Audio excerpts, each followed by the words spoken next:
work and economic life unit, and under this we have covered formal and informal organization. We have covered different types of labor in different society, like slave society, feudal society, and capitalist or industrial society. Even we have also discussed the post industrial society, right?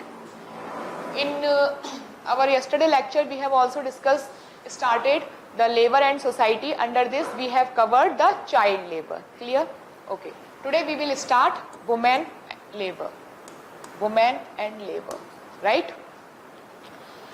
As you all are aware that women plays an important role in occupation, right? In work life, in the society, women plays a major role, right? As per Periodic Labor Force Survey 2021 data, approximate 100 million, data note down करते जाना साथ ही साथ, approximate 100 millions are the casual worker.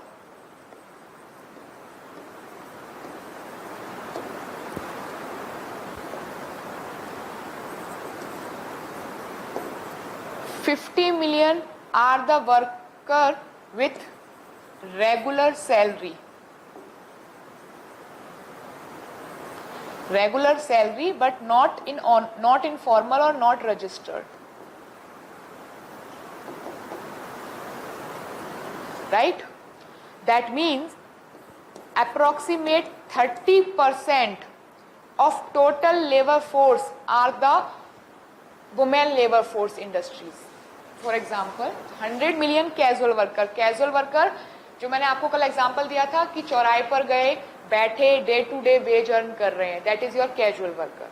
Then 50 million approximate regular salary, कि उनकी salary तो regular है, जैसे आज काम कर रहे हैं तो 6 महीने के लिए कॉन्ट्रैक्ट बेसिस पे लग गए, तो काम तो कर रहे हैं 6 मंथ तक, सैलरी तो रेगुलर आ रही है, बट वो रजिस्टर्ड नहीं है, राइट? प्रॉपर फॉर्मलाइजेशन नहीं है.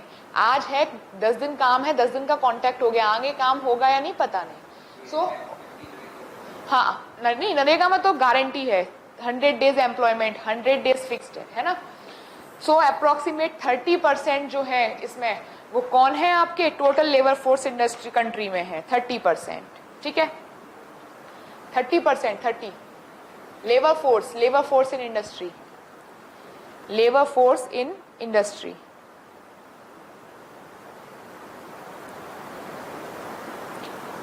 Right?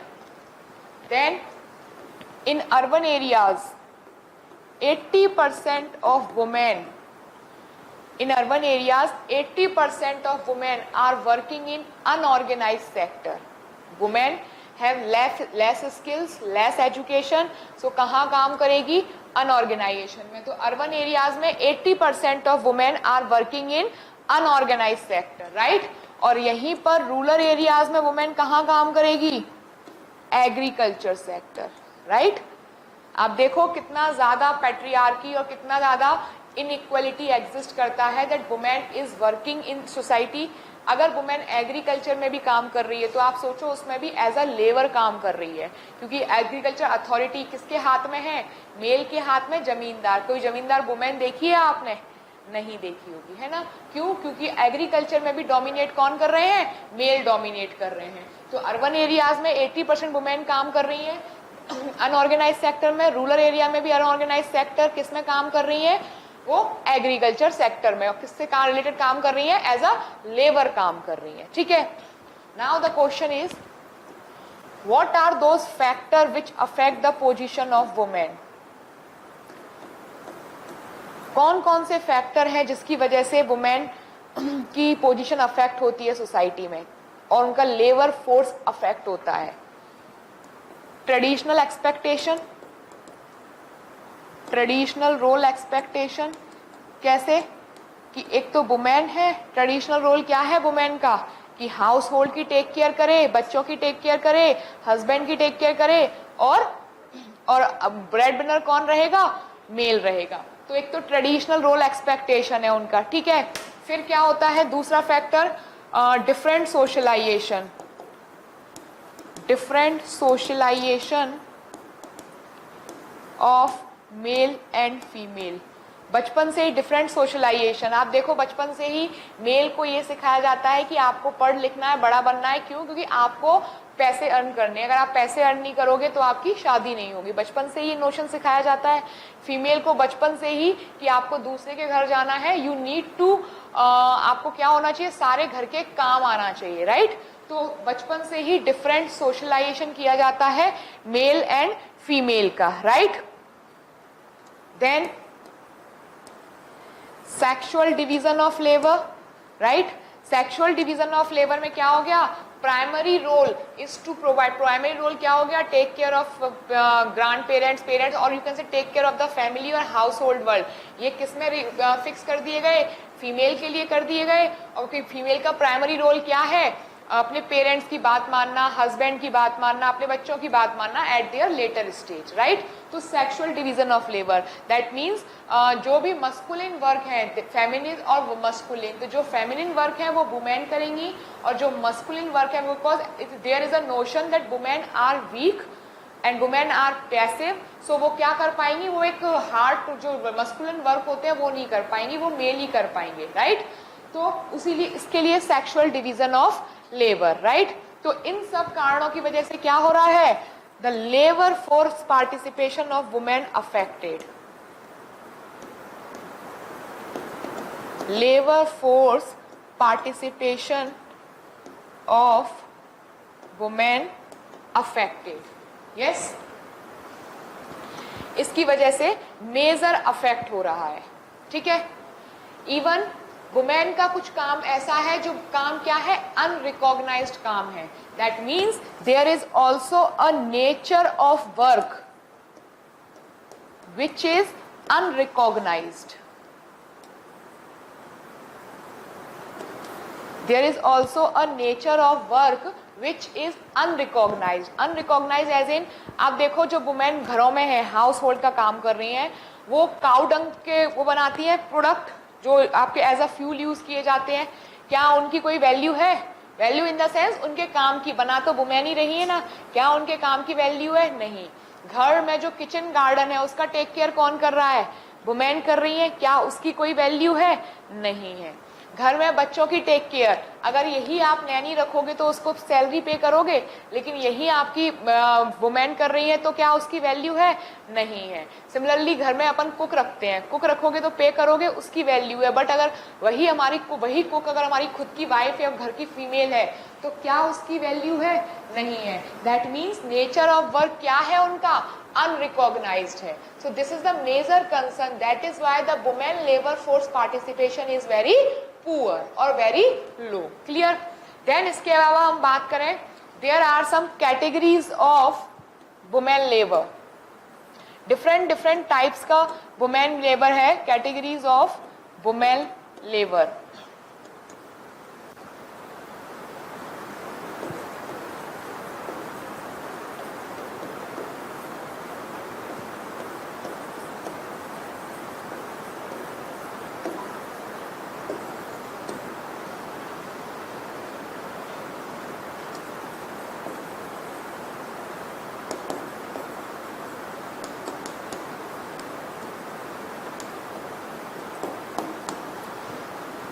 Categories of women labor, self-employed, wage worker and unpaid family labor।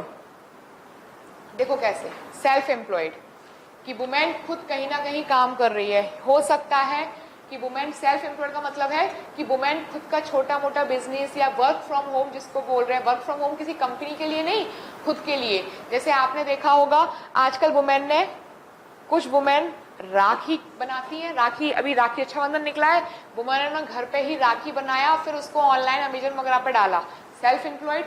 कुछ वुमेन आप देखो स्टिच, सॉरी हाँ, अचार वाला हो गया, पिकल, आपका पापड़ हो गया, यस, तो आपका स्टिच, कपड़े स्टिच करना, ब्लाउज वगैरह बनाना, राइट। तो इस तरीके की काम कर रही हैं, तो वो कौन हो गई, सेल्फ एम्प्लॉयड वुमेन। कैटेगरीज हो गई एक वुमेन वो होती है जो वेज वर्कर पे काम कर रही है सैलरी बेसिस पे, जैसे किसी फैक्ट्री में काम कर रही है डे टू डे बेसिस पे, किसी इंडस्ट्री में काम कर रही है, या कोई पर्टिकुलर कपड़ा इंडस्ट्री है, उस कपड़ा इंडस्ट्री में कटिंग वगैरह कर रही है, राइट। तो वो वर्कर हो गई। यहाँ पे डिफरेंस क्या है, इनकी इनकी सिचुएशन इनसे बेटर है। क्यों?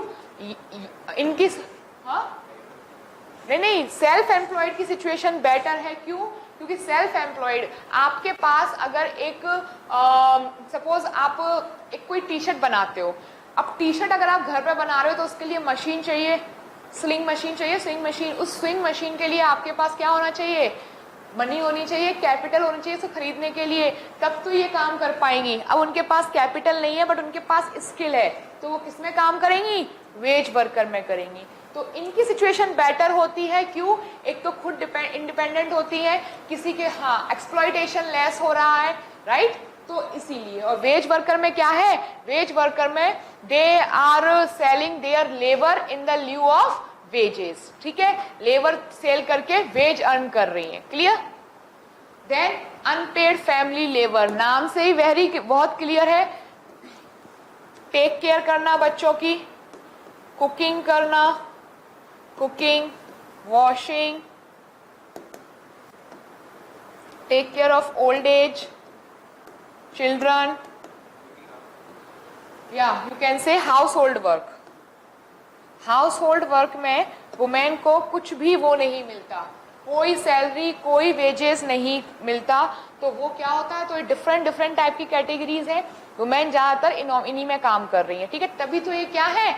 Unorganised. That is why the labour force participation of women is low. और स्टिल अगर वो लो भी है तो किसमें हाई है? ऑर्गेनाइज में और अनऑर्गेनाइज में। Unorganise that means informal sector में। पहली बात तो the participation of women labour क्या है? लो है। और अगर वो अब लो है और किसमें है वुमेन? फॉर्मल में या इनफॉर्मल में?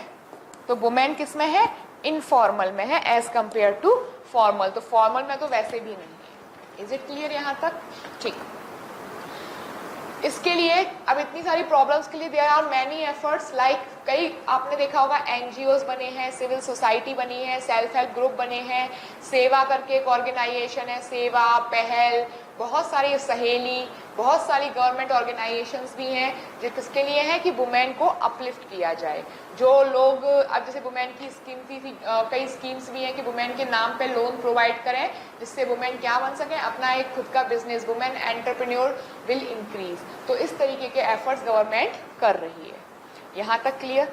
कोई doubt? Self help group,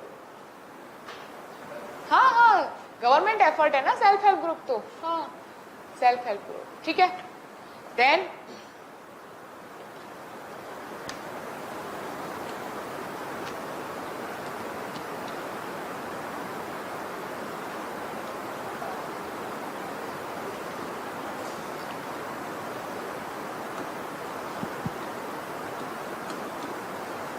there is a scholar Goldthorpe.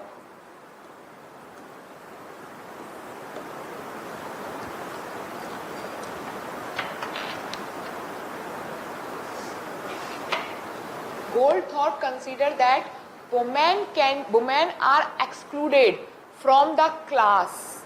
Why? Because analysis of the class is on the basis of male. Male से क्लास एनालिसिस की जाती है, ना कि फीमेल से, और फीमेल की क्लास एनालिसिस की जाती है मेल से। जैसे कि मेरा बड़ा मग नहीं था, बिगना फैलेगा वो। दैट मीन्स कोई भी अगर वर्किंग वुमेन या नॉर्मल वुमेन है तो अगर आप वुमेन से पूछोगे उसका नाम, उसके बाद अगर वो मैरिड है तो हस्बैंड नाम, हस्बैंड क्या करते हैं, अगर अनमैरिड है तो फादर क्या करते हैं, राइट? और अगर और कुछ है तो ब्रदर क्या करते हैं। मतलब एट द एंड वुमेन की आइडेंटिटी किससे है? मेल से है। तो दो लाइन लिखो। He argued that women can be excluded from class analysis, women can be excluded from class analysis because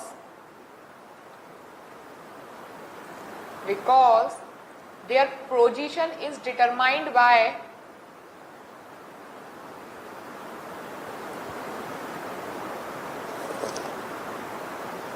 because their position is determined by that of man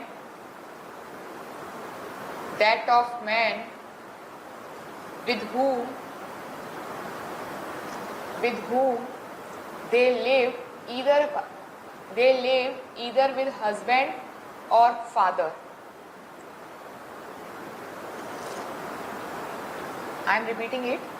He argued that women can be excluded from class analysis because their position is determined by that of men with whom they live either with husband or father. इसी में लिखो, for him not individual but family is basis unit of, लिख पा रहे हो? For him not individual but family is basis unit of social stratification.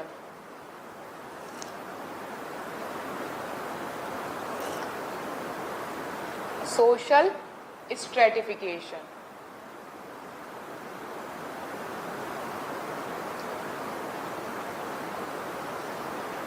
Clear? Next है John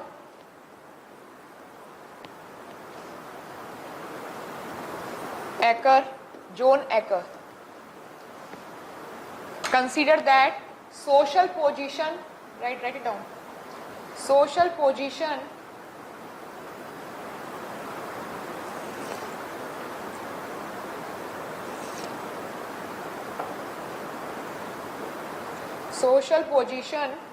of family is determined by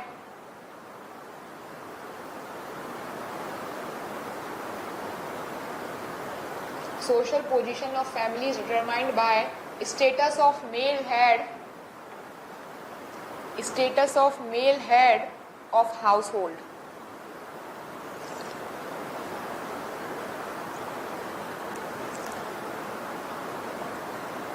clear? तो basically क्या हो गया, John एकर भी वही बात कर रहे हैं कि जो फैमिली का स्टेटस है वो किससे डिफाइन होता है, मेल हेड से, कि मेल का स्टेटस क्या है वो स्टेटस आपकी फैमिली का स्टेटस ऑटोमेटिकली हो जाता है. Clear? Then there is another scholar name Gayle Rubin. वो बात करते हैं, आई कीप यू राइट. वो कहते हैं that sexuality is related to feminism, right, but इसके साथ साथ what work is to Marxism. That means, लिख लो फिर समझ में आएगा. Name is Gayle, GAYLE, Gayle Rubin.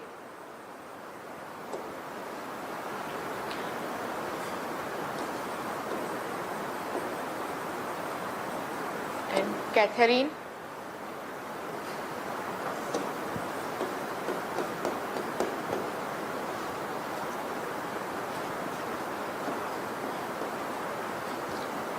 ये डिफरेंट केस स्टडीज हैं. Gayle Rubin and Catherine MacKinnon. Through her quote, inverted comma में लिखिए,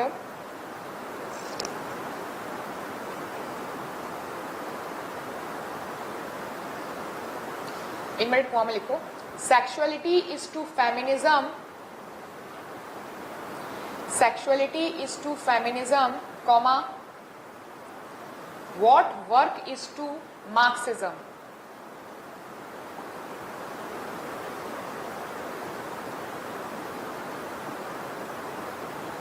What work is to Marxism. Marxism की आइडियोलॉजी क्या थी? मार्क्स हमेशा कह रहे थे economic is the base structure, और इकोनॉमिक बेस स्ट्रक्चर किससे रिलेट कर दिया गया है अब? किससे? Male is the breadwinner of the family, head of the family, right. तो ये कह रहे हैं जो आपका सेक्स है फीमेल और मेल, तो जो मेल सेक्सिज्म जो है, फेमिनिज्म जो नॉट फेमिनिज्म, जो आपका सेक्सुअलिटी है वो किससे रिलेट, सेक्सुअलिटी मीन्स फेमिनिज्म, वो किससे रिलेट है? वुमेन से. तो वो वुमेन का काम है, राइट. और जो मार्क्सिज्म कह रहे हैं work is to Marxism, work जो है वो किसका काम है? मेल का काम है, राइट. तो बेसिकली तो जो सेक्सुअलिटी है, सेक्सिस्ट है, उस चीज को, it is the primary factor, उसको अगर आप कंट्रोल कर रहे हो, उसको डोमिनेट कर रहे हो, तो it is the result of the operation of the women, right. चीजें समझ आ रही हैं? दैट मीन्स अगर आप सेक्सुअलिटी को कंट्रोल कर रहे हो, फीमेल को कंट्रोल कर रहे हो, because it is more vulnerable, right? तो अगर आप उसे कंट्रोल कर रहे हो, दैट मीन्स आप पूरी सोसाइटी उसके अगेंस्ट जितने उसको पूरी तरीके से ऑप्रेस्ड भी कर रहे हो। फिर उसके मतलब this is the primary role of primary operation. और जब ये कंट्रोल हो गया तो आपने उसको पूरी तरीके से कंट्रोल कर लिया, इसकी बात कर रहे हैं। ठीक है, लिखवाऊं क्या पैराग्राफ? इन्वर्टेड कॉमा में लिखा sexuality is to feminism what work is to Marxism. Try to depict, inverted comma close, ठीक है, अंडरलाइन कर लेना, इन्वर्टेड कॉमा क्लोज। अब लिखो try to depict that, try to depict that there is great dividing line, there is great dividing line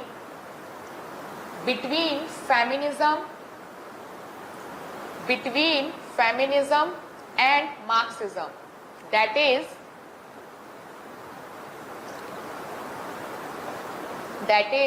sexist oppression is primary contradiction in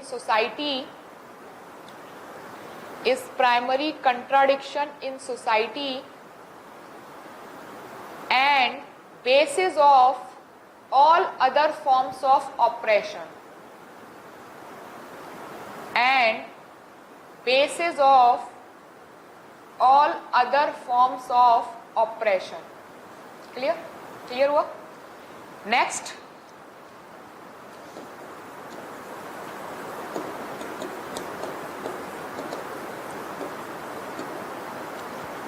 Betty Friedan.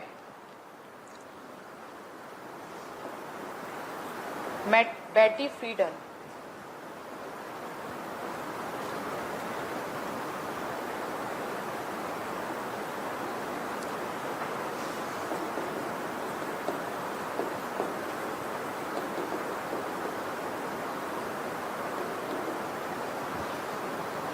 MIS.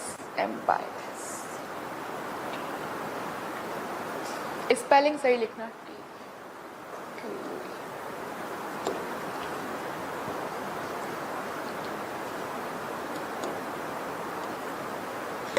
Betty Friedan, the feminine mystic, ठीक है, represent women reality, represent women reality.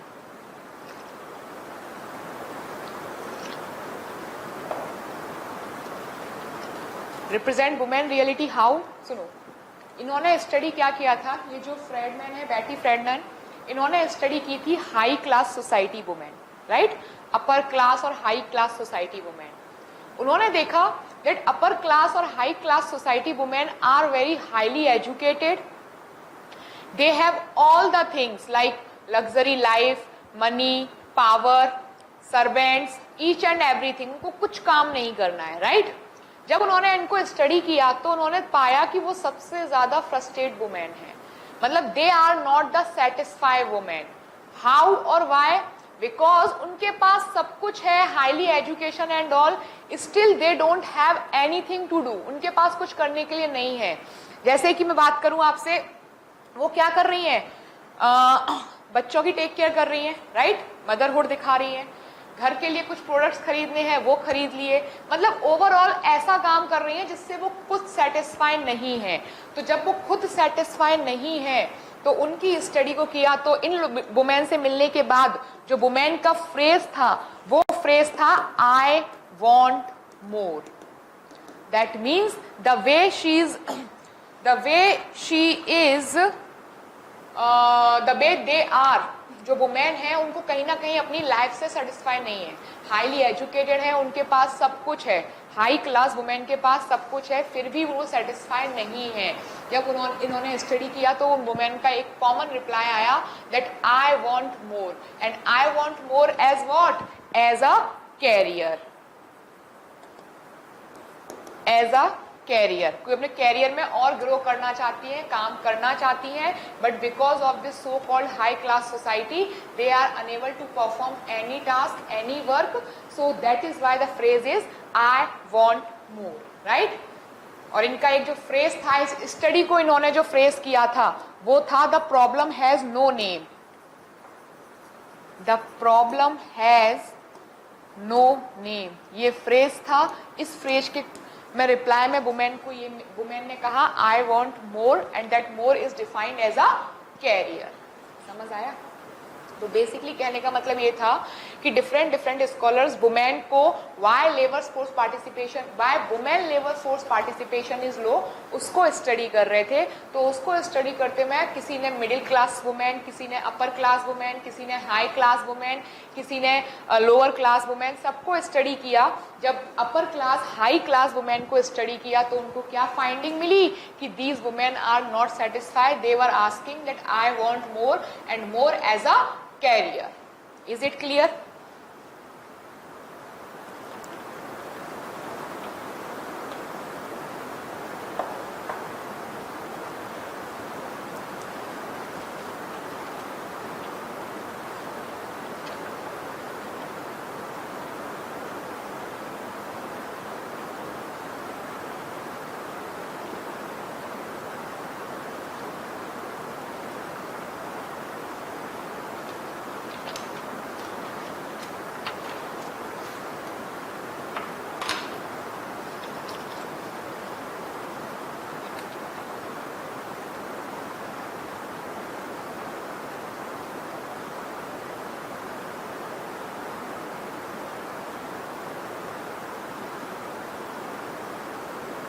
Clear? चले आगे। Next, globalisation and women.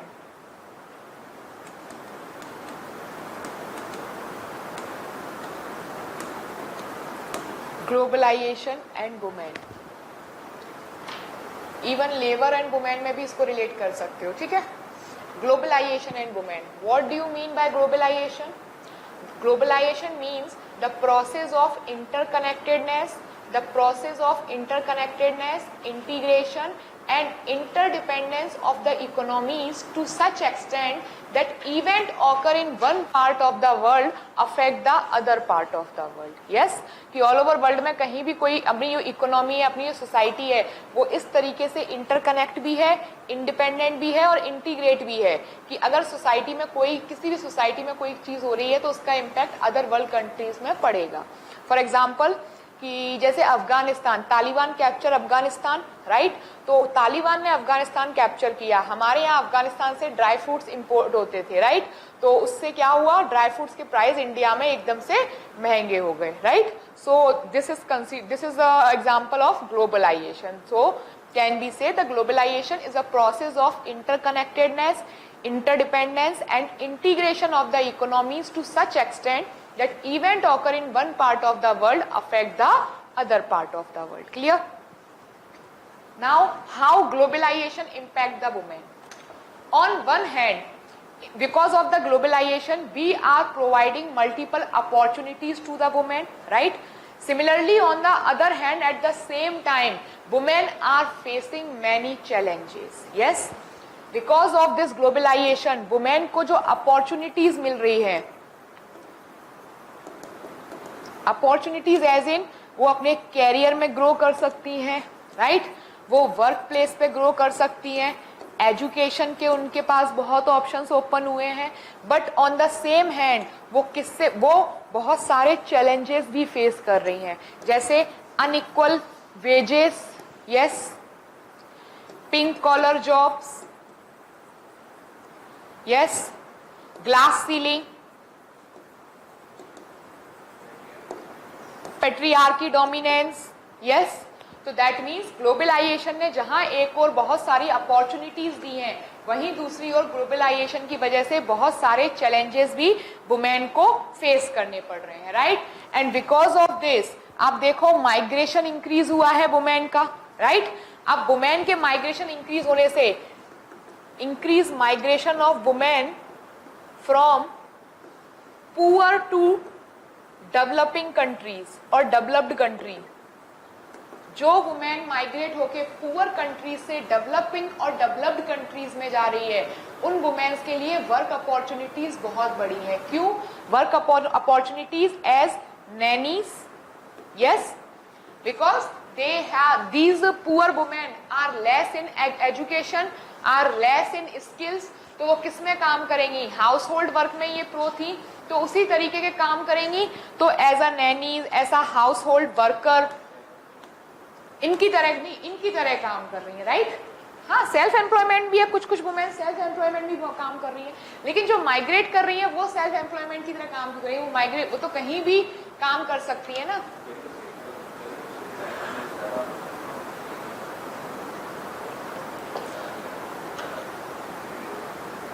नहीं, वो तो है, बिल्कुल है, ठीक है। तो बिल्कुल सही कह रहे हो कि मल्टीपल, उनको जॉब अपॉर्चुनिटीज मल्टीपल हैं जो वुमेन माइग्रेट कर रही है पुअर कंट्रीज से डेवलपिंग कंट्रीज की तरफ, ठीक है। और जो वुमेन माइग्रेट कर रही हैं डेवलपिंग कंट्रीज से डेवलप्ड कंट्रीज की तरफ, तो उनके लिए आप देखो वो ज्यादा किस पे फोकस्ड है, कैरियर पे, यस, वो स्किल्स पे, क्वालिटी एजुकेशन पे। तो कहने का मतलब ये है कि because of the globalisation migration has been increase, and with respect to migration female migration has also been increase, and with the help of this migration women moving from poor countries to developing countries, so the participation has been increased, women के लिए opportunity, work opportunity खुल गई, because poor countries women are low in skills and education, तो as a nannies, as a sex worker, as a health professional ये सब काम कर रही हैं, राइट। इसके अलावा जो वुमेन डेवलपिंग कंट्रीज से डेवलप्ड कंट्रीज की तरफ जा रही हैं, वो किसमें मेजर फोकस कर रही हैं, अपने कैरियर में, अपने कैरियर ऑप्शंस वगैरह, हेल्थ प्रोफेशनल, इन सब चीजों में ज्यादा अपना दे पा रही हैं, राइट। इसके साथ साथ जो माइग्रेशन इंक्रीज हुआ है, यहां पे एक नाम लिख लो, हॉस्ट चाइल्ड, ये माइग्रेशन वाला बोला है हॉस्ट चाइल्ड, स्कॉलर्स हैं, HOCH, एक second, spelling HOCHS, host child, ठीक है।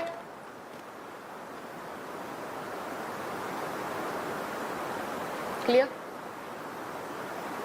HOCHS, सॉरी, ये इंक्रीज माइग्रेशन वाला, क्या बोल रहे हो, अच्छा लिखो लिखो, जो भी लिखो।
हॉस्टल कह रहा है इंक्रीज माइग्रेशन, या ये लिखो, due to increase migration rich countries women focusing on their career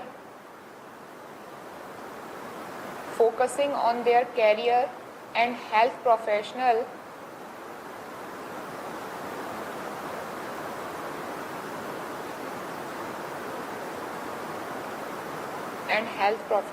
ठीक है।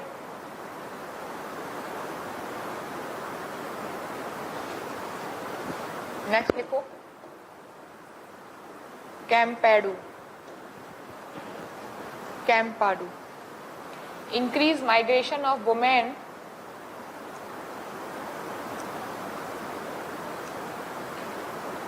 increase migration of women for sex trade, increase migration of women for sex trade. Example, the black and brown women, the black and brown women are seen as erotic, are seen as erotic, however not seen as a long time carrier.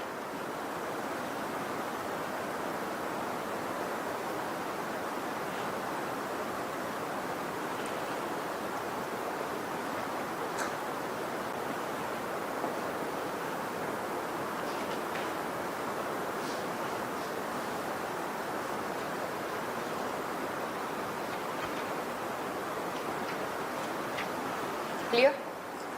Next लिखो Nirmala, Nirmala Banerjee. Next name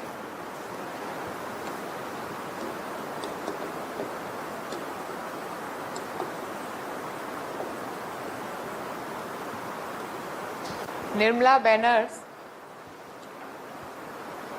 on the basis of survey and census data, on the basis of survey and census data, India's unorganized sector, India's unorganized sector is mainly composed of women, is mainly composed of women because of lack skills and education, because of lack skills and education.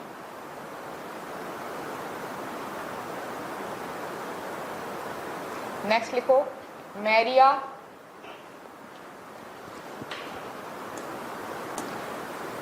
मरिया मीज,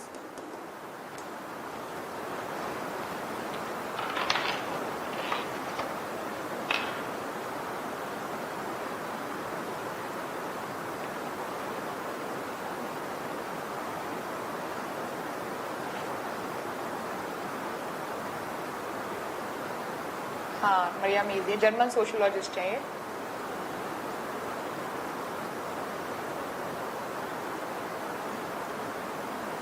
मारिया मीज ये argue करती है कि जो women है उस women के वर्क को क्या कर दिया है, हाउस होल्ड में फिट तो किया ही है। देखो आप नोटिस करना, हर डिबेट ही यही है, household women working as a household, उनको कोई वेजेस नहीं है और उनके काम की कोई वैल्यू नहीं है। लेकिन हर कोई का कहने का तरीका अलग हो गया, राइट? तो वुमेन के जो वर्क है उसकी कोई वैल्यू नहीं है, उसको हाउस होल्ड में कर दिया है, चीप लेबर कर दी है। घर का काम अगर वुमेन दूसरी वुमेन करती भी है तो बहुत ही चीप लेबर है, उनके काम को कंसीडर नहीं किया जाता है, राइट? तो इन्हीं सबको ये क्या कह रही है, ये कहती है it is a capitalist patriarchy, capitalist patriarchy.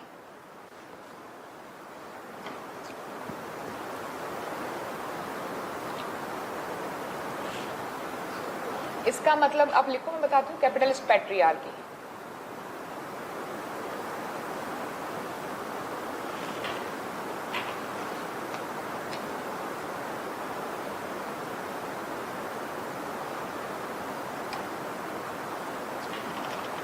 Capitalist patriarchy का मतलब होता है कि हमारा जो सिस्टम है उस सिस्टम में क्या चाहिए हमें। कैपिटलिस्ट का मतलब क्या होता है, they want to earn profit at any cost, right? That means maximum profit for maximum person, right? मतलब प्रॉफिट ही कमाना उनका काम है मेन कैपिटलिस्ट का। वो किसी भी profit at any cost, they want to earn profit at any cost, capitalist, ठीक है? कैपिटलिस्ट। अब पैट्रियार्की, पैट्रियार्की में क्या होता है, वुमेन को और लो बताया गया है, राइट? दैट पैट्रियार्की क्या हो गई, the operation and domination of women by male, right? तो इनको जब प्रॉफिट चाहिए तो ये था कि society has been change gradually, तो सोसाइटी में जो पोजीशन ऑफ वुमेन है वो भी इम्प्रूव होगी या नहीं होगी। तो कैपिटलिस्ट सोसाइटी जब आया तो देयर वाज अ नोशन कि सोसाइटी इम्प्रूव होगी, लेकिन ये कैपिटलिस्ट ने क्या कर दिया, capitalist according to Maria Mies create the concept of capitalist patriarchy, कि जो ब्रेड विनर है वो मेल है, मेल एक मस्कुलिन भी है, ठीक है, पावरफुल है, तो इसी को और स्ट्रॉन्ग बना दिया, क्योंकि उनको सोसाइटी की इक्वलिटी से मतलब नहीं है, उनको किससे मतलब है, प्रॉफिट से मतलब है, राइट। तो प्रॉफिट कौन दे रहा है, मेल प्रॉफिट दे रहा है। जो वुमेन है, वुमेन तो ऊपर से क्या है अकॉर्डिंग टू देम, बर्डन है, ये मरिया कह रही है, ठीक है, मारिया मीस ये कह रही है, इसीलिए इन्होंने बोला कि ये क्या बना दिया इन्होंने, कैपिटलिस्ट पैट्रियार्की, राइट, कि पैट्रियार्की कई तरीके की है, एक और उन्होंने बता दिया कि कैपिटलिस्ट पैट्रियार्की, कि प्रॉफिट को अर्न करने के लिए ये वुमेन को कैपिटलिस्ट लोग क्या कर रहे हैं, और पैट्रियार्की को फ्लरिश्ड कर रहे हैं, that is consider as capitalist patriarchy. Women को एम्प्लॉयमेंट कम मिलता है, प्लस ये भी कहते हैं कि वुमेन को जो काम कर रही है उसके काम की कोई इकोनॉमिक वैल्यू नहीं है।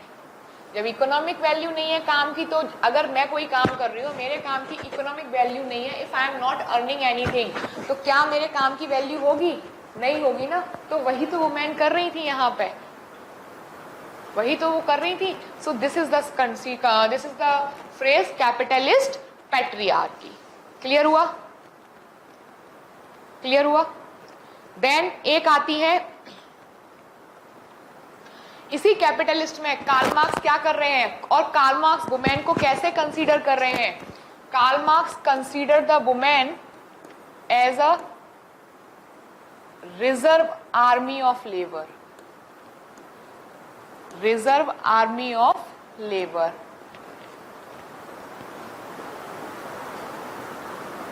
रिजर्व आर्मी ऑफ लेबर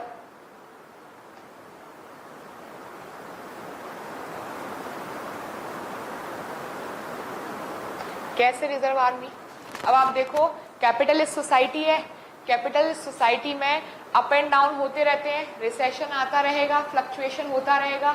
तो आप नोटिस करो कि जब फ्लक्चुएशन आता है तो जो सैलरी है वो लो हो जाती है, जब लो हो जाती है तो male is the bread winner, male is the head, क्या वो काम करना पसंद करेगा लो सैलरी पे, नहीं करेगा। तो जब नहीं करेगा और करेगा भी तो क्या हो जाता है, this is a very good concept, समझो। आपका रिसेशन आया, रिसेशन के टाइम पे आपको काम तो बहुत चाहिए, लेकिन क्या होता है आपके पास लिमिटेड अमाउंट ऑफ मनी होता है एज अ वेज के लिए, राइट। तो आप क्या करते हो, बहुत सारे लोगों को फायर कर देते हो। अब बहुत सारे लोगों को फायर कर दिया तो उसमें आपका काम भी तो इम्पैक्ट हो रहा है। सपोज आपकी कोई फैक्ट्री है, उस फैक्ट्री में आप कोई 100 प्रोडक्ट बना रहे हो, ठीक है, एक इंसान 50 लोग मिलके 100 प्रोडक्ट बना रहे हैं। अब रिसेशन आया, आपने 25 लोगों को फायर कर दिया, 25 लोगों को फायर किया तो अब प्रोडक्शन भी तो कम हो गया, जबकि रिसेशन में प्रोडक्शन तो आपको ज्यादा चाहिए। तो उसके लिए क्या करेंगे, उसके लिए ये रखते हैं reserve army of labour. Reserve army कौन होती है, वुमेन होती हैं। क्यों, क्योंकि वुमेन क्या, यस, क्योंकि वुमेन कम सैलरी में ज्यादा काम करने को रेडी हो जाती हैं। तो जब रिसेशन आता है तो ये क्या करते हैं, वुमेन को एम्प्लॉय करते हैं। तो जो आपकी जो स्कॉलर थी सिल्विया वेल्बी, वो कार्ल मार्क्स को वो पॉइंट आउट करके कहती हैं कि Karl Marx consider women as a reserve army of the work. क्यों, because in the capitalist economy, right. इसी को पॉइंट आउट कर रही थी सिल्विया वेल्बी, ठीक है। एक और थी स्कॉलर वेरोनिका, वेरोनिका कहती हैं कि women are flexible in their work, right. Veronica लिख लेना नाम, Veronica, women are flexible, we Veronica ये कहती हैं women are flexible in their work, वो काम भी कर लेती हैं, फ्लेक्सिबल है, वो काम भी कर लेती हैं, घर भी संभाल लेती हैं, बाहर भी काम कर लेती हैं, लो वेजेस में भी काम कर लेती हैं और मल्टीपल टास्क एक साथ कर लेती हैं। तो ये एक सपोर्ट में बात करी थी, women are flexible as a labour. और कार्ल मार्क्स ने इसको क्या कर रखा, रिजर्व आर्मी कर रखा है, मतलब लेबर लो कर दिया कार्ल मार्क्स ने। इसीलिए उससे पहले जो मारिया आई थी उन्होंने बोला it is a capitalist patriarchy. जहां जरूरत पड़ रही है, मेल काम नहीं कर रहे हैं, तब वुमेन को वो कर रहे हैं, और जैसे ही रिसेशन खत्म होता है वो आउट कर देते हैं, फीमेल को निकाल देते हैं, because easy to hire easy to fire, women is a flexible, और मेल को फिर से काम पे ले लेते हैं। Is it clear? ठीक है। क्यों मेल को फिर से काम पे लेते हैं बताओ? यस यस यस यस, क्योंकि जो मेल है वो कुछ ना कुछ हाईली एजुकेटेड है एज कंपेयर टू फीमेल, तो जो काम अब आगे नई आपको प्लानिंग करनी है, कुछ भी चीज करनी है, तो मैन उसमें हाईली एजुकेटेड है, तो they can do better work for the organisation, तो इसलिए उनको फिर से एम्प्लॉय कर लिया जाता है। Is it clear? यहां तक क्लियर? कोई डाउट? ठीक है। इसके साथ a very important study demand created by, लिखो, the power of women, next, the power of women and subversion of community, the power of women and subversion of community, published in 1972, published in 1972 by Maria Rosa,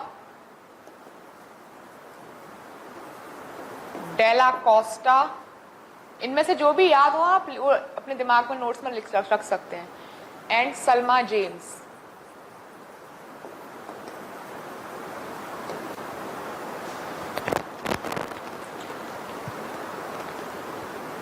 And Salma James, a very good study this.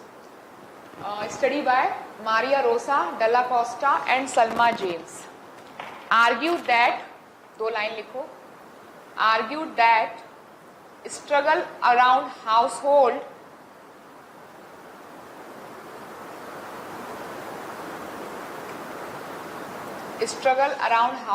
are fundamental to challenge capitalism.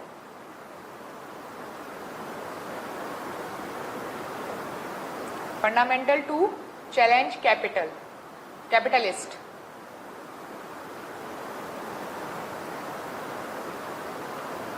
Clear? अभी concept समझो क्या कहते हैं। ये जो 3 scholars थे, इन्होंने ये स्टडी की और इन्होंने देखा कि women is doing take care of the family, take care of the household, right? तो वो ये बोल रहे हैं कि वुमेन जो सर्विस प्रोवाइड कर रही है, उस सर्विसेज का एक्चुअल बेनिफिशियल और बेनिफिट कौन ले रहा है? मेल ले रहा है एट देयर वर्क प्लेस। कैसे?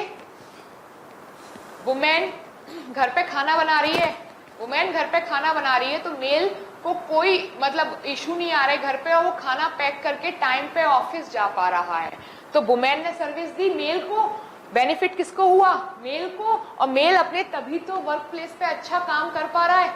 यही सोचो, आप घर से आते हो, फॉर एग्जांपल आप घर से जब आते हो आपको टिफिन बना हुआ मिलता है, यही टिफिन आपको बनाना पड़े, फिर पैक करके लाना पड़े, तो ये आपके टाइमिंग, आपका पंक्चुअलिटी, इन सबको अफेक्ट करेगा।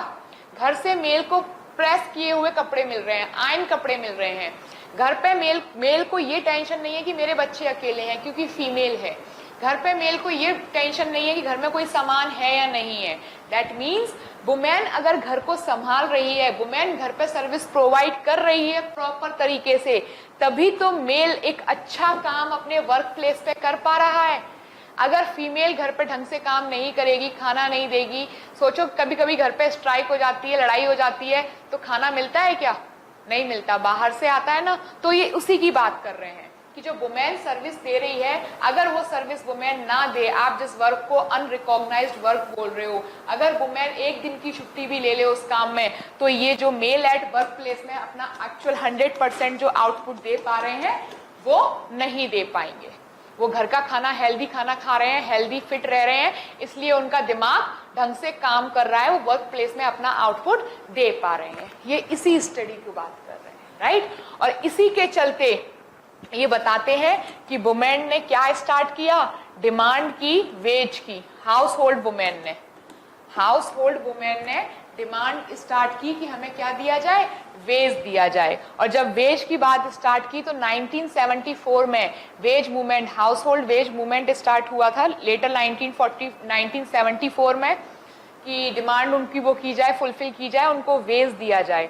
लेकिन धीरे धीरे क्या हुआ, और ना सिर्फ वेजेस, उन्होंने क्या किया, उन्होंने वेज के साथ साथ जो घरों में स्ट्राइक करना भी स्टार्ट कर दिया था।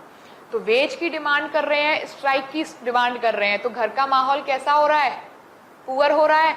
जब घर का माहौल पुअर हो रहा है तो इसकी वजह से अफेक्ट मैन हो रहा है, और जब मैन अफेक्ट होगा तो अपने काम पे वर्क कर पाएगा, तो उसकी वजह से कैपिटलिस्ट सोसाइटी और यू कैन से कैपिटलिज्म, ये दोनों अफेक्ट हो रहे थे। आपको घर पे बहुत स्ट्रेस हो, बहुत प्रेशर हो, तो पढ़ाई हो पाएगी प्रॉपर, नहीं हो पाएगी। वही काम यहाँ था। जब घरों में स्ट्राइक होना स्टार्ट हो गई, ये सब चीजें होना स्टार्ट हो गई, तो मैन और कैपिटलिज्म दोनों अफेक्ट हो गए। और लेटर इसी मूवमेंट को कहा गया wage against housework movement, wage against housework movement.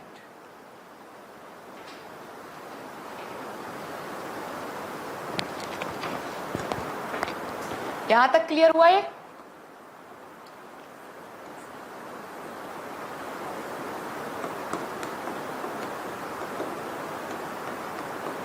Clear?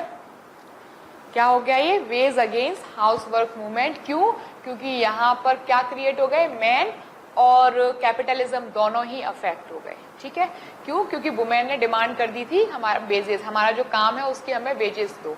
कहते हैं ना वुमेन घर पे जाओ तो क्या काम किया, वो नॉन स्टॉप 24/7 जॉब कर रही होती है, हाउस होल्ड वर्क। यस, जब ये चीज हुई तो कुछ लोगों ने, even women in itself, criticise किया गया वेजेस के लिए, हाउस होल्ड वर्क वेजेस को क्रिटिसाइज भी किया गया बाय सेइंग दैट कि if a women is demanding household work wages, तो ये एक कन्फाइंड कर दिया गया a sole responsibility of the women. Yes, confined हो जाएगा सोल रिस्पॉन्सिबिलिटी, कि भाई घर का काम महिलाएं ही करेंगी, और ये सोल रिस्पॉन्सिबिलिटी हो गया, राइट? इसके अलावा अगर हाउस होल्ड वर्क में वेजेस स्टार्ट कर दिया गया, दैट मीन्स वुमेन को लिमिट कर दिया जाएगा घर के अंदर ही, कि घर के अंदर रह के घर के काम करो, तुम्हें कमाना है ना, घर के काम करो, उससे सैलरी मिलेगी। तो उन्होंने क्या कहा कि आपको उनको लिमिट कर दिया जाएगा, इसलिए भी क्रिटिसाइज किया। दूसरा बोला आपको कन्फाइन कर दिया जाएगा कि घर के काम की रिस्पॉन्सिबिलिटी सिर्फ और सिर्फ किसकी है, वुमेन की है, राइट? इसके अलावा इन्होंने बोला कि जब इस तरीके के काम होगा तो जो एक्सप्लॉयटेटिव नेचर है, वुमेन को और एक्सप्लॉयटेट किया जाएगा हाउस होल्ड वर्क से on the basis of division of labour, right?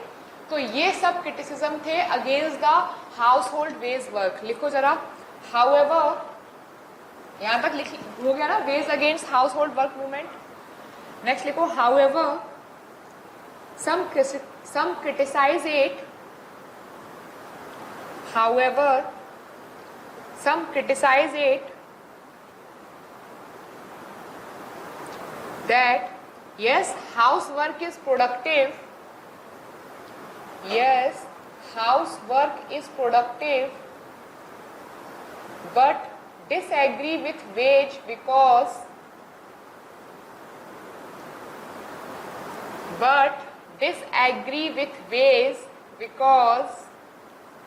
first लिखो, economic rewards to women, economic rewards to women at cost of limiting them inside home, at cost of limiting them inside home.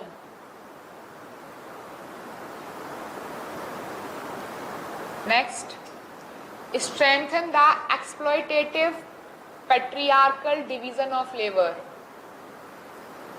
Strengthen the exploitative patriarchal division of labor.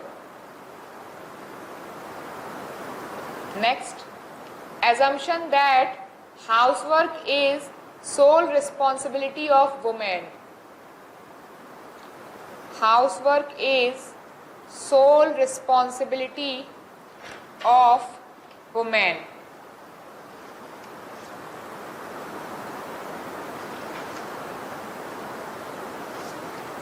Clear? देख रहे हो, ये सारी चीजें हम पढ़ते हैं लेकिन हमारा दिमाग वहां तक नहीं पहुंच पाता. चीजें क्लियर हो रही है ना? Next, work and technology.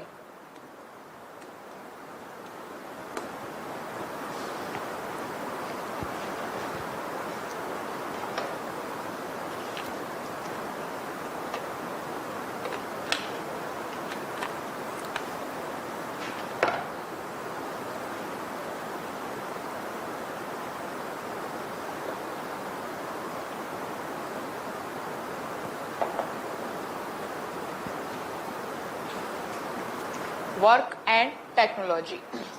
Work and technology आप देखो, in earlier society when there was a domestication, hunting and gathering, at that time there was no any technology, right?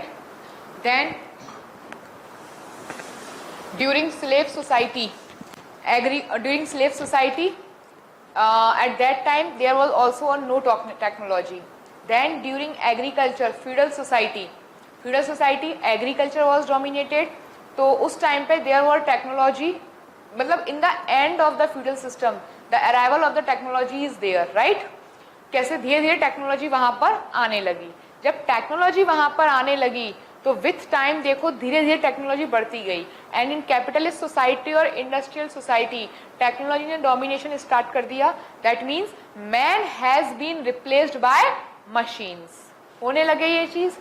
जब ये होने लगे तो उससे क्या हुआ, डी स्किलिंग होने लगी मैन की. ठीक है, मैन को क्या कर दिया गया, मैन को सिर्फ रखा गया, उन मैन को रखा गया, मैन मतलब ह्यूमन, उन ह्यूमन को रखा गया जो ह्यूमन जानते हैं how to operate that machine. बाकी आपको पता है कि एक ह्यूमन की बहुत सारे ह्यूमन को रिप्लेस कर सकती है एक मशीन. वो चीजें स्टार्ट हो गई. तो उसके लिए एक हैरी ब्रेवमैन एक स्कॉलर थे, उन्होंने एक एग्जाम्पल और एक स्टडी की थी बेकरी की. बेकरी में you want to make a bread समझते हो, राइट? ब्रेड आपको बनानी है तो उस ब्रेड में सारी चीजों का मिक्सिंग रहता है. व्हीट का रहेगा, मैदे का रहेगा, राइट? और आपके पास कई सारे अलग अलग वो भी होते हैं, क्या बोलते हैं उनको, हाँ, ईस्ट वगैरह, ये सब चीजों के लिए उसमें मिक्सचर करके आप एसेंस एंड ऑल ये सब डाल के उसको मिक्स करके ओवन में रखते हो और उसको बनाते हो ब्रेड को, राइट? ये पहले कौन करता था? जब मशीन्स नहीं थी, ह्यूमन कर रहा था. जब मशीन्स आई तो कितने टाइम के लिए ओवन करना है, कितना कितना अमाउंट मिक्स करना है, ये सब चीजों ने काम की जगह पे टेक्नोलॉजी आ गई और इन सब चीजों ने मैन को रिप्लेस कर दिया. दैट मीन्स यहाँ पे क्या आ गई, monopoly of capitalism. Yes, monopoly आ गई. अब मशीन्स ब्रेड बना रही हैं, राइट? और एक साथ कितनी ब्रेड्स बन जाती हैं और सबका टेस्ट, फ्लेवर सब सेम. क्यों? Because of the technology. Yes, तो that means technology also affect the work, right? Similarly there is a scholar, not a scholar exactly, there is a researcher Taylor and Ford. दो अलग अलग थे जिनकी इनकी theory को बोलते हैं टेलरिज्म और इनकी को बोलते हैं फोर्डिज्म. ठीक है, ये क्या कर रहे थे, एक सबसे पहले इन्होंने क्या लिया, इन्होंने यूज किया साइंटिफिक मैनेजमेंट. कैसे?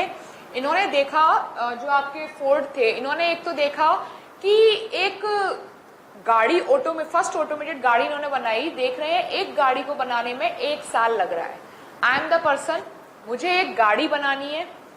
मुझे जब एक गाड़ी बनानी है तो मैं ही उस गाड़ी में पहले टायर बना रहा हूँ, फिर टायर लगा रहा हूँ. इस तरीके से मैं ही एक पर्सन हूँ जो सारे काम कर रहा हूँ और मुझे 1 साल लगी से एक गाड़ी बनाने में.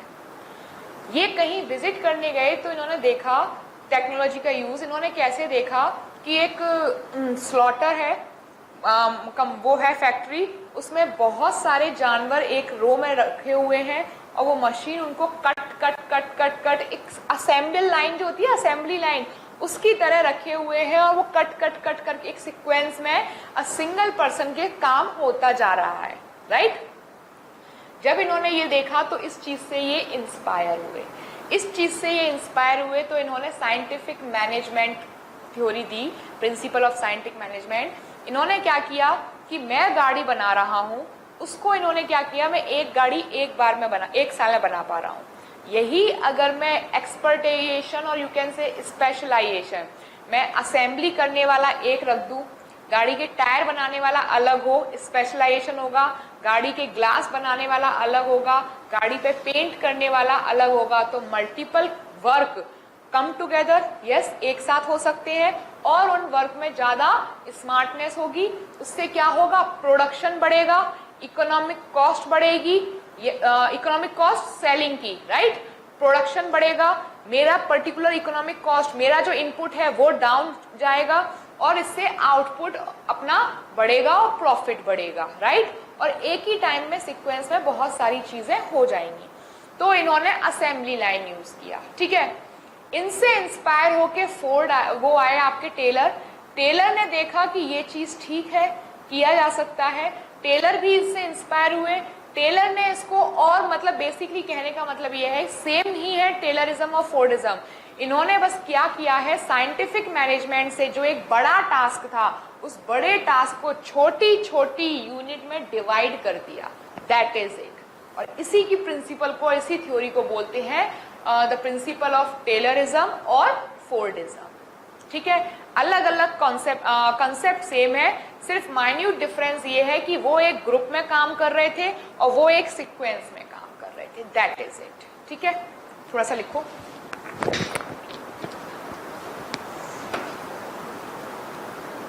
वर्क एंड टेक्नोलॉजी में Harry Braverman,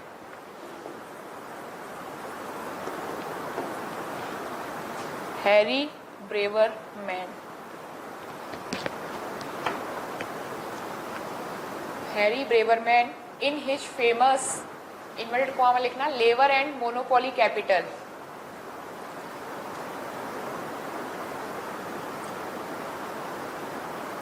labour and monopoly capital,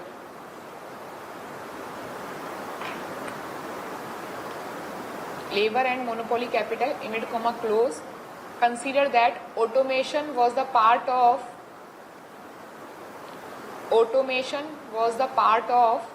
overall de-skilling of industrial labor force, de-skilling of industrial labor force. Automation was part of overall de-skilling of industrial labor force, which limit the need for creative human input.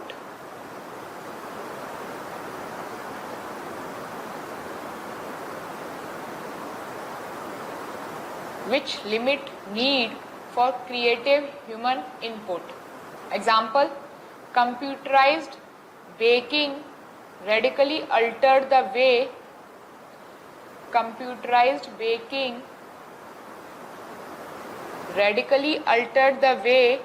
that bread was made. That bread was made in bakery.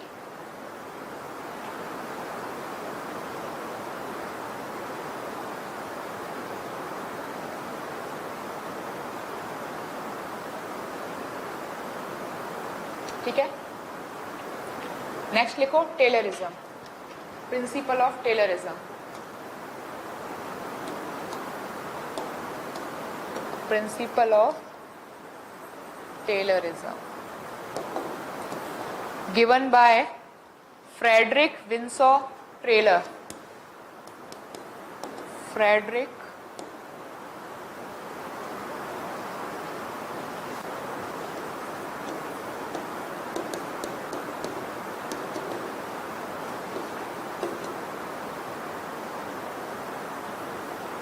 Winsor Taylor, an American consultant,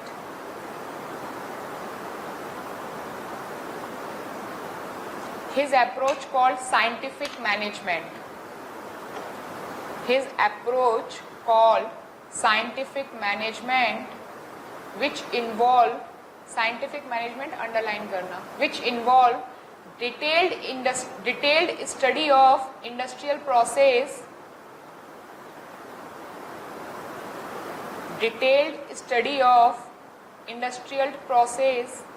in order to break them down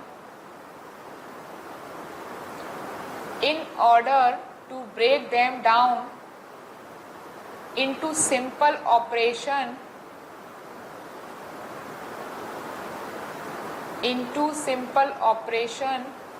that could be precisely timed and organized.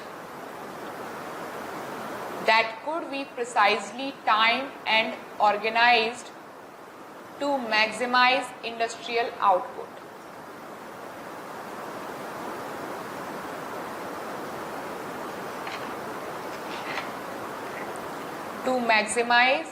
industrial output. Right? So basically Taylorism is mainly associated with de-skilling and degradation of labor. ठीक है? Then after that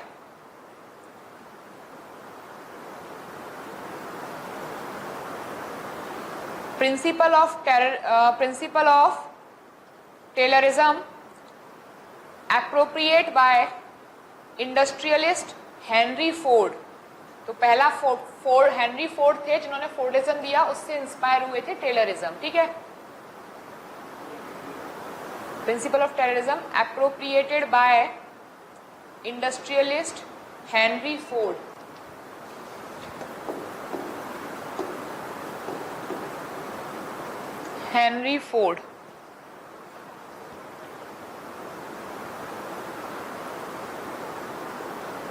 right? और ये Ford किससे inspired थे? Inspired by, bracket में लिख लो, Chicago slaughter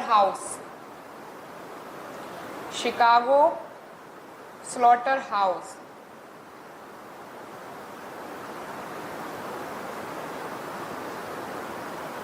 and अब लिखो heading Fordism.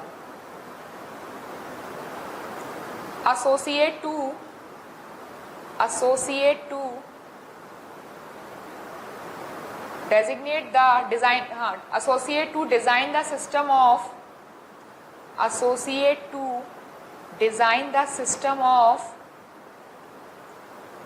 mass production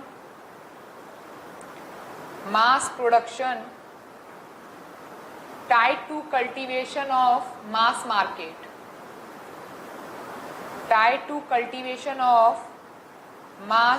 market. That is introduction of assembly line.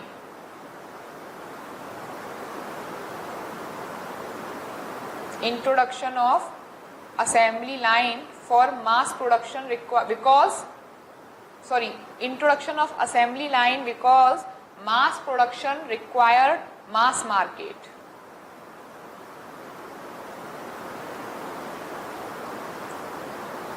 मैं इसको ओवरव्यू कर रही हूँ, शायद कंफ्यूज हो गए होगे. देखो, वर्क एंड टेक्नोलॉजी. पहले कौन आए आपके? फोर्ड आए.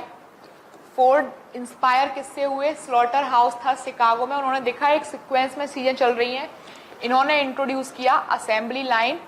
राइट? और इन्होंने अपनी जो फोर्ड की गाड़ी थी उनमें अपना इंट्रोडक्शन स्टार्ट कर दिया असेंबली लाइन की. एक चीज़ों को बाइफरकेट कर दिया, टुकड़ों में तोड़ दिया यूनिट को, कि हर कोई अपना अपना काम कर रहा है. इससे क्या हो गया? मास प्रोडक्शन हो गया, कंपनी का आउटपुट बढ़ गया. इससे इंस्पायर हुए और इसी की प्रोसेस को बोलते हैं फोर्डिज्म. ठीक है? देन आए आपके टेलरिज्म. ठीक है? टेलरिज्म इनसे इंस्पायर्ड हुए. टेलरिज्म ने क्या बोला? टेलरिज्म ने बोला ये काम ठीक है, पहले तो एक एक आदमी कर रहे थे ना. टेलरिज्म ने मशीन्स ले आए, इन्होंने डी स्किलिंग और डी ह्यूमनाइजेशन कर दिया बिकॉज ऑफ मशीन. और ये क्या करने लगे? ग्रुप टास्क करने लगे कि 10 लोग बिठा दिए, एक काम कर रहे हैं. बहुत ज्यादा हो रहा है, इस तरीके से प्रोडक्शन को इन्होंने इम्प्रूव किया। दैट मीन्स दोनों ही कॉन्सेप्ट किसके बेस पे चल रहे थे, एक साइंटिफिक मैनेजमेंट के बेस पे दोनों ही प्रोडक्ट चल रहे थे। इसका एडवांटेज क्या था, सबसे बड़ा एडवांटेज क्या था इनका, प्रोडक्शन इंक्रीज हो रहा था, ठीक है, cost of the product is very less, ठीक है, और जो इसके साथ साथ क्या हो रहा था, किसी भी प्रोडक्ट को कॉपी करना, बनाना और मल्टीपल लोगों को एम्प्लॉयमेंट भी मिल रहा था और मल्टीपल कॉपी करना इज ईजी हो रहा था चीज़ों की। अब कोई चीज़ मुझे आती है, अगर मैं 10 लोग बिठा दिए राइट टिक करने के लिए अलग अलग पेन से, सोचो सिंपल सी चीज़ है, ये एक पेज है, इस पेज पे 10 अलग अलग कलर से ए लिखना है, ठीक है। अब अगर मैं ही इस टास्क को लिखूं ए लिखने वाले को रेड कलर से, पहले मैं एक पेज पे ए लिखूंगी रेड, फिर मैं दूसरा पेन उठाऊंगी, फिर तीसरा पेन, ऐसे 10 पेज लिखूंगी, टाइम लगेगा। मैंने क्या किया, 10 लोग बिठा दिए, अब वो 10 लोगों को अलग अलग कलर के 10 पेन दे दिए। अब वो मैंने ए लिखती गई, आगे ट्रांसफर करती गई। अब हर कोई पे अपना अपना एक पर्टिकुलर पेन है, वो ए लिख के ट्रांसफर करते जा रहे हैं, तो काम जल्दी होगा। सिमिलरली एक और एग्जाम्पल, ये क्लास अरेंज करनी है, ठीक है।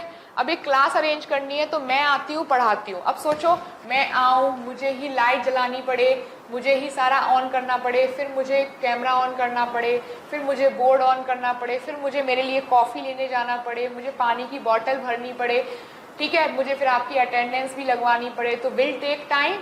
मैंने क्या किया, कामों को बाइफोर्केट कर दिया, यूनिटों को क्या कर दिया, डिवाइड कर दिया, राइट। एक टास्क को छोटी छोटी यूनिटों में डिवाइड कर दिया, इजी हो गया, right.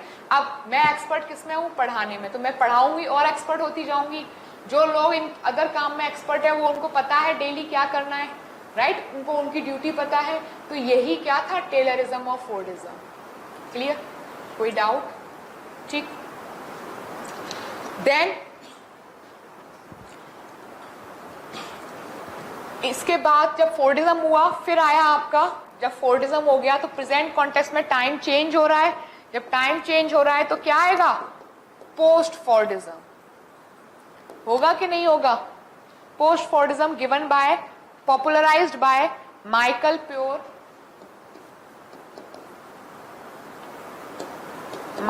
Puree and Charles save.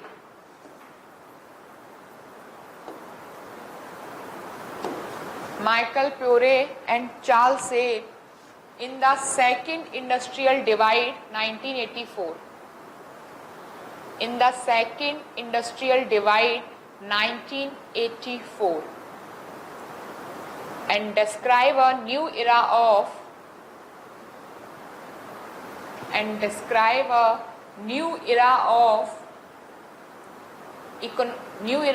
capitalist economic production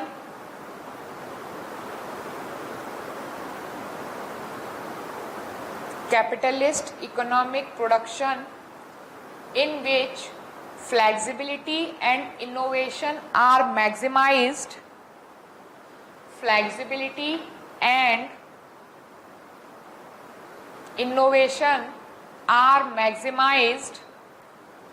to meet market demands.